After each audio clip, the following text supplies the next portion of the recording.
Right now, somewhere in your house, there's a small box on the wall. You barely notice it. You flip it without thinking, and darkness disappears. For you, that's nothing.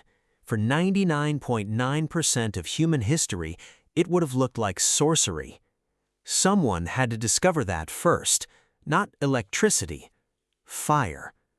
Before cities, before language as you know it, before almost everything you'd call civilization, there was a moment when one of your ancestors sat close to a flame and felt something shift.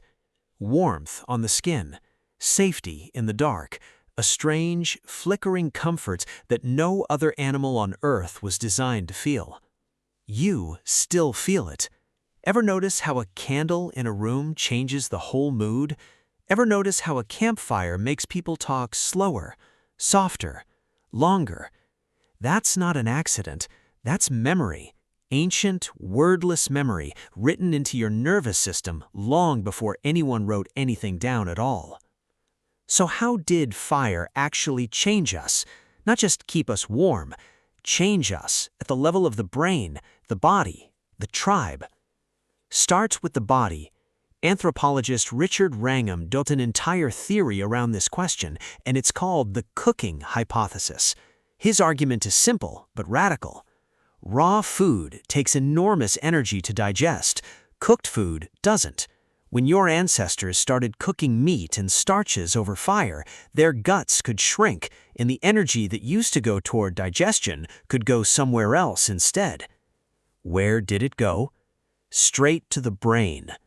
Wrangham's research suggests the jump in human brain size, the one that eventually gave you the ability to read this sentence, may not have happened without fire.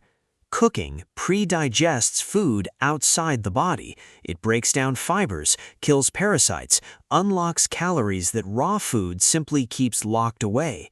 Your ancestors' brains grew hungry. Fire fed them. Think about that for a second. The most complex organ in the known universe, sitting inside your skull right now, may exist partly because someone learned to control flame. But fire didn't just change your biology, it changed your evenings. Before fire, the day ended when the sun went down. Darkness meant danger. Darkness meant stillness, silence, sleep, or death.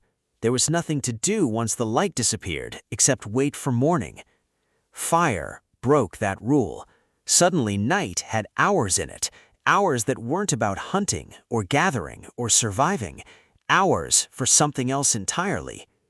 Anthropologist Polly Wiesner studied this directly, observing the Juhwawansi people of the Kalahari and comparing what they talked about during the day versus what they talked about at night around the fire. During daylight, conversations were mostly practical, complaints, gossip, logistics, who did what to whom. But at night, in the firelight, the subject changed almost completely. People told stories, long ones, stories about ancestors, about distant relatives, about the meaning of events that happened long before anyone in the circle was born. Wiesner's research suggests something remarkable. Firelight didn't just extend the day, it created an entirely new kind of time, a time built for imagination instead of survival. The campfire may be the original stage, the first place your species sat still, in the dark, and asked a story to explain the world. Is that where your love of narrative comes from? The movies you binge, the shows you can't stop watching, the urge to hear how something ends. Maybe you're not that different from someone sitting around a fire 40,000 years ago, waiting to hear what happens next. Fire changed something else, too. It changed who you trusted. Archaeologist John Gallett has spent decades studying the earliest evidence of controlled fire use, tracing it back through layers of ash and burned bone in caves and open sites. His work points to something crucial. Maintaining a fire wasn't a solo task, it took cooperation. Someone had to gather fuel, someone had to protect the flame from wind and rain, someone had to keep watch through the night so it didn't die out, because starting a new one from scratch was neither fast nor guaranteed. That means fire forced people together in a very specific way, Not just physically, around the warmth, but socially, around responsibility. You couldn't keep a fire alive for long. You needed people you could count on, people who wouldn't wander off and let the flame go dark while you slept. In other words, fire may have been one of the first things that required real trust between humans who weren't blood relatives, a shared project, a shared risk, a shared reward in the form of light, warmth, and safety for everyone willing to contribute. Sit with that for a moment. The instinct you feel to build a team, to rely on coworkers, to trust a group chat full of near strangers to show up when it matters. Some of that instinct may trace back to a circle of people who once needed each other just to keep a single flame from dying. And here's the part that should genuinely stop you. Fire didn't just change what your ancestors ate, or how they socialized, or who they trusted. It changed how long they lived, because it changed how safe the night became. Predators that once ruled the darkness suddenly had a reason to stay away.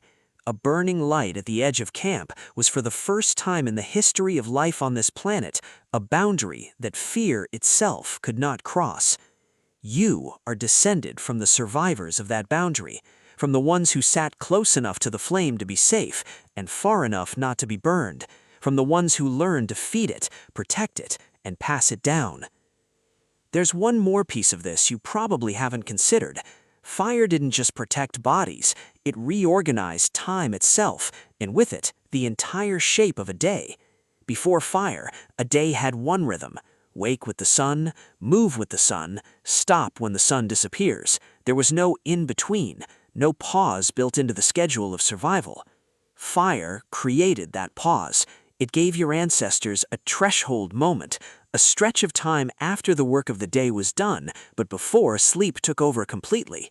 Researchers who study hunter-gatherer societies today point out that this threshold is where something uniquely human seems to concentrate: planning for tomorrow, processing what happened today, talking through a conflict instead of just reacting to it in the moment. You still have that threshold. You just call it something else now. The last hour before bed, the quiet stretch after dinner, the moment you scroll through your phone instead of staring into flame, half processing the day, half preparing for the next one. The tool changed. The instinct to sit still after dark and make sense of things did not. And think about what fire meant for the smallest, most vulnerable members of any group: infants, the elderly, the injured. In a world without controlled flame, cold nights were a genuine threat to anyone who couldn't move fast or generate enough body heat alone. Fire changed the math of who could survive. It meant a grandmother with stiff joints could stay near the group instead of falling behind. It meant a newborn had a fighting chance through a freezing night. Some anthropologists argue this single shift, protecting the very young and the very old, may have extended human lifespans in ways that rippled forward for generations, because more elders alive meant more knowledge passed down before it was lost. That's a strange kind of debt to carry. Every story you've ever heard from a grandparent, every piece of hard-won wisdom passed down before you were old enough to ask for it, may exist because a fire kept someone alive long enough to tell it. So the next time you sit near a bonfire, or light a few candles on a table, or find yourself staring into a fireplace without meaning to, notice what actually happens. Your voice drops, your shoulders lower. You stop checking your phone. At least for a minute. Something ancient in you recognizes the light and quietly stands down from alert. That's not nostalgia. That's not just aesthetic. That's 40,000 generations of memory folded into a single moment of stillness. Tonight, you'll flip a switch. Light will flood the room, and for one instant, before you look away and forget, you might remember exactly what that light replaced and exactly who it took to keep it burning.